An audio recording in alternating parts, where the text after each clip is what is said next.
Ce qui me frappe aujourd'hui et depuis des années, c'est que ou bien on n'a pas compris l'importance de l'oralité et de la parole, ou bien on répugne à la construire à partir d'une spontanéité, d'une liberté incontestable.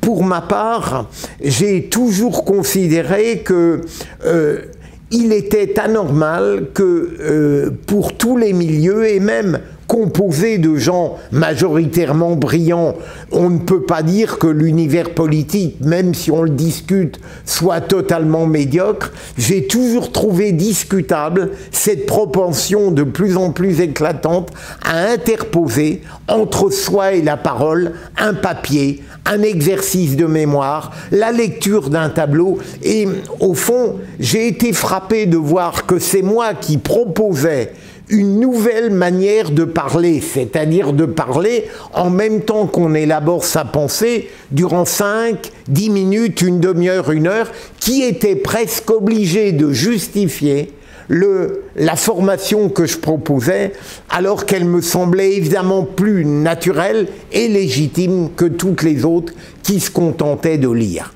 Donc nous sommes dans une dérive où les vertus d'improvisation, d'intelligence, de spontanéité, de qualité du vocabulaire, de rectitude de la pensée, dans un exercice dont on déterminera le temps, eh bien, sont rejetées parce qu'elles imposent un effort, un courage inouï de celui qui s'affronte à la totale improvisation que je viens d'évoquer. Et cela, ça me paraît grave, parce que, bien sûr, ça vient aussi tout simplement du fait qu'on n'est plus habitué au courage intellectuel, au courage qui vous projette dans l'espace. On n'est plus habitué à trouver naturellement, mentalement, une structure qui est fondée sur la culture générale, la culture du quotidien. On ne sait plus quoi mettre dans le propos qu'on va tenir, et le propos qu'on va tenir vous fait peur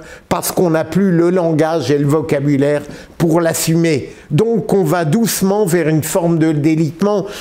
Et si vous me le permettez, c'est pour ça que je suis vent debout contre tous les exercices actuels de l'oralité, et il y en a beaucoup. Je sais que dans beaucoup d'universités, il y a des concours, mais ça me paraît très artificiel, y compris pour les secrétaires de la conférence. Si je n'avais pas craint d'apparaître encore plus narcissique, reproche qui m'est souvent fait, j'aurais presque baptisé mon Institut de la parole comme outil de formation humaine. Parce que, contrairement à toutes les formations qui consistent à dire il ne faut pas mettre ce qu'on est dans ce qu'on dit, et autrement dit, la parole telle qu'ils la conçoivent, c'est quelque chose de purement technique avec des recettes, et qu'au fond, ça n'est valable que sur le plan professionnel. Moi, la formation que je propose et qui perfectionne parfois le talent de certains déjà acquis, c'est de dire, eh bien, la qualité de la parole est rigoureusement dépendante de l'affirmation de la personnalité. Et on ne peut pas espérer avoir une qualité de la parole si d'abord on n'a pas l'envie de montrer qui on est. Alors ensuite, il y a les règles, la rectitude de la pensée, la qualité du langage, la richesse du vocabulaire, mais d'abord c'est ce lien fondamental entre soi et sa parole qui est tout à fait nécessaire. Autrement dit, la parole, telle que je l'enseigne, elle est un élan de vie, une coulée d'existence, et qu'on ne vienne pas me dire, comme je l'ai déjà entendu, mais pourquoi vous voulez nous priver du bonheur de lire un papier? C'est comme s'il me demandait, mais pourquoi vous voulez nous faire vivre? Et ça montre bien à quel point notre modernité, qui prétend être libre et audacieuse, ne l'est que dans les domaines où ça ne lui demande aucun effort. Et la parole, sans doute, parce que je suis nul dans tous les arts sociaux, est pour moi le signe le plus indiscutable de la validité de l'existence.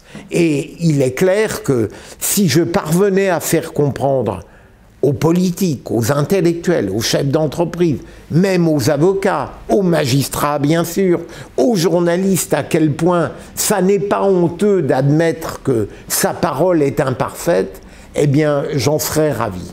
Mais pour ça, il faudrait qu'il y ait moins de vanité au sein de chacun et moins de cette réaction élémentaire qui fait que qui sait ce Bilger, et il se prend pour qui? Il veut nous enseigner la parole, alors on sait parfaitement ce que c'est puisqu'on parle.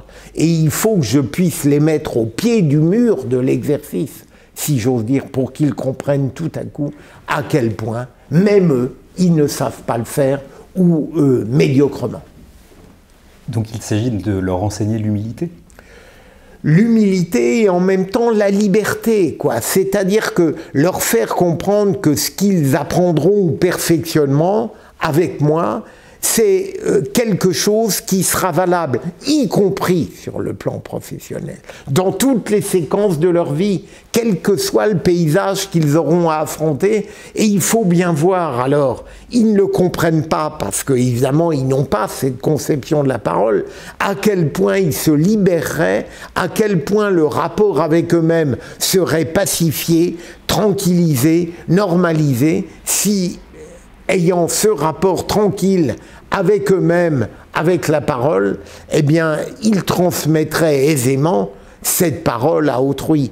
C'est au fond cette conception de la parole comme outil de liberté, comme coulée d'existence. J'ose dire que c'est au lieu de tomber dans les gourous du bonheur, là ce serait véritablement et authentiquement un moyen de créer du bonheur au sein de celui qui voudrait bien l'admettre. J'ai toujours été passionné par la parole et j'ai mis du temps à comprendre que c'était un héritage paternel, une parole brute, dure, parfois sans après. Ça n'est pas l'imparfait du subjonctif qui me préoccupe, mais une parole fondée d'abord sur une sorte de sincérité vraie, quoi, brutale, presque vulgaire par certains côtés, et qui cherchait à simplifier, sans la trahir, la complexité du réel. Longtemps, j'ai cru que l'éloquence était fondamentale. C'est une esthétique superbe. Et puis, peu à peu, je me suis rendu compte que, chez beaucoup, elle était le substitut de la profondeur, et qu'il n'y avait rien. Alors, pourquoi l'éloquence m'est apparue aujourd'hui plus dangereuse qu'utile? C'est que d'abord, elle sert trop souvent à dissimuler sa pensée, alors que l'apprentissage de la parole que je cherche à transmettre, il est fondé au contraire sur l'absolue nécessité de sentiments humains, de vérité, de transparence, de liberté, de spontanéité. La parole, en tout cas, c'est d'abord le rôle capital de la substance. Et que si on ne l'a pas, eh bien on a beau orner ça avec une richesse inouïe du vocabulaire, on ne sera pas écouté et on ne convaincra pas. C'est le contraire du sophisme, ce que je cherche. Tout ne se vaut pas. Alors, bien sûr, je n'irai pas jusqu'à soutenir que la vérité qu'on profère est forcément la bonne. Mais il me semble que la parole telle que je la conçois, elle est indissociable de la croyance en la validité de ce qu'on doit dire.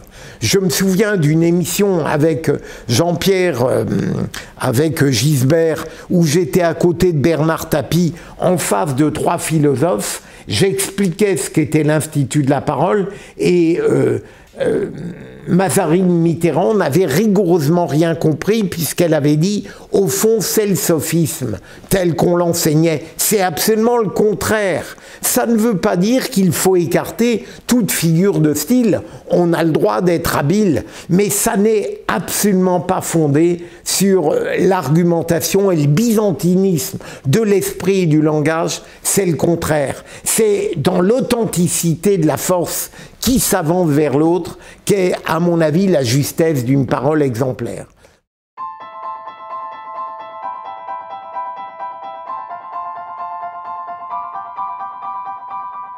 À tout le monde. À tout le monde, je dirais de 15 ans à 90 ans. Elle est venue au-delà de la cour d'assises et au-delà de ma passion pour la parole, du fait que j'avais près de moi, dans mon environnement, parfois des jeunes gens de 15 ans que je savais intelligents, mais que les imbéciles prenaient pour des obtus, des pauvres, parce que simplement ils ne savaient pas parler. Ils avaient une timidité absolue face à la parole, et ça c'était dramatique bien sûr, puisque demeurant dans cet état, jamais ils n'auraient pu démontrer à quel point ils étaient valables. C'est peut-être regrettable, mais on n'a pas mille moyens de démontrer ce qu'on vaut, et si on ne maîtrise pas la parole, et si on n'a pas une parole de qualité, et si on n'a pas envie de développer les qualités humaines et intellectuelles qui permettent une parole de qualité, eh bien on risque de demeurer toujours dans un anonymat tout à fait choquant lorsqu'on est soi-même quelqu'un qui est valable, mais encore faut-il pouvoir le démontrer. Et c'est vrai dans toutes les professions.